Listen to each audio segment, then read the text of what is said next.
Perkenalkan, nama saya Bernadita Damiana Lewar, NIM 2019 410049. Di sini saya akan menjelaskan tentang perencanaan sumber daya manusia.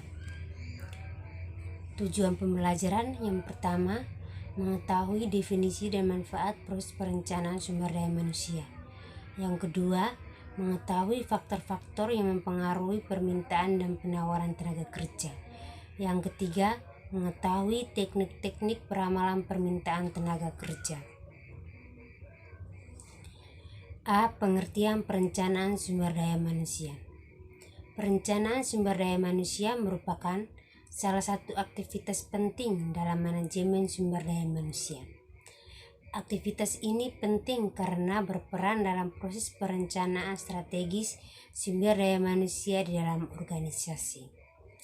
Organisasi perlu melakukan perencanaan sumber daya manusia guna mengetahui kebutuhan jumlah pekerjaan, guna mencapai tujuan organisasi yang disesuaikan dengan jumlah penawaran tenaga kerja. B. Tujuan perencanaan sumber daya manusia. Perencanaan sumber daya manusia penting dilakukan karena dengan proses perencanaan yang baik akan mendukung pencapaian rencana strategi organisasi. Tujuan dari perencanaan sumber daya manusia yakni untuk memastikan bahwa sejumlah tenaga kerja dalam jumlah tertentu yang dibutuhkan oleh organisasi yang telah memenuhi persyaratan dan telah tersedia pada suatu kurun tertentu.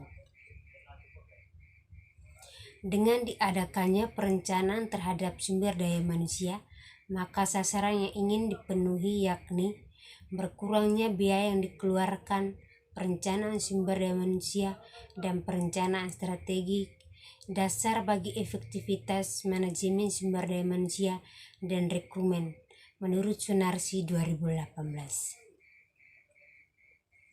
Menurut Warter dan Raffi 1996 dalam Hagrayeni 2012, proses perencanaan manusia membantu organisasi untuk yang pertama mengintegrasikan permintaan tenaga kerja dengan saving level. Yang kedua, meningkatkan pemanfaatan tenaga kerja secara optimal.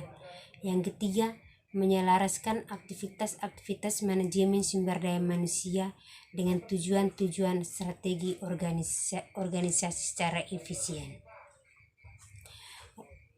Yang keempat, memperoleh keuntungan ekonomi dari proses mempekerjakan pekerja baru. Yang kelima, meluaskan informasi mengenai sumber daya manusia ke semua unit kerja organisasi. Yang keenam, mengkoordinasikan aktivitas manajemen sumber daya manusia di semua unit organisasi. C. Aspek-aspek perencanaan sumber daya manusia. Aspek-aspek yang perlu diperhatikan dalam perencanaan sumber daya manusia yakni aspek kuantitas sumber daya manusia yang tepat, aspek kualitas sumber daya manusia yang tepat, aspek waktu dan posisi yang tepat, aspek perhatian terhadap tujuan individu maupun tujuan organisasi secara maksimal. Klasifikasi perencanaan sumber daya manusia berdasarkan ruang lingkup perencanaan sumber daya manusia. Diklasifikasikan ke dalam dua kategori menurut Sunarsi 2018 yakni yang pertama, manpower planning merupakan perencanaan tenaga kerja secara menyeluruh pada aspek manajemen sumber daya manusia. Yang kedua, manpower planning merupakan perencanaan tentang tenaga kerja yang bersifat detail dan merupakan implementasi dari manpower planning. D. Tahapan dalam perencanaan sumber daya manusia. Secara singkat, proses perencanaan sumber daya manusia adalah mengikuti langkah-langkah sebagai berikut menurut Sunarsi 2018.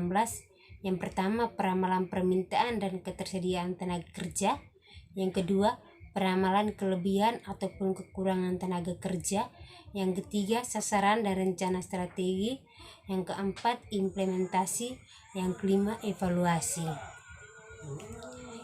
Teknik peramalan tenaga kerja. Terdapat tiga teknik yang dipergunakan dalam peramalan kebutuhan tenaga kerja, yakni Sunarsi 2018. Yang pertama, teknik DLP. Metode DLP adalah metode peramalan yang digunakan untuk meramalkan kemungkinan yang akan terjadi di masa depan dengan menggunakan pandangan dan kesepakatan dari sekelompok ahli yang berasal dari berbagai bidang kerja atau industri. Yang kedua, rata-rata bergerak merupakan sebuah pendekatan kuantitatif untuk meramalkan permintaan tenaga kerja yang didasarkan pada suatu indeks organisasi seperti penjualan. Yang ketiga, manajemen forecast adalah sebuah pendapat atau keputusan dari para supervisor atau manajer departemen atau pihak lain yang memiliki pemahaman mengenai kebutuhan organisasi akan tenaga kerja. Sekian dan terima kasih.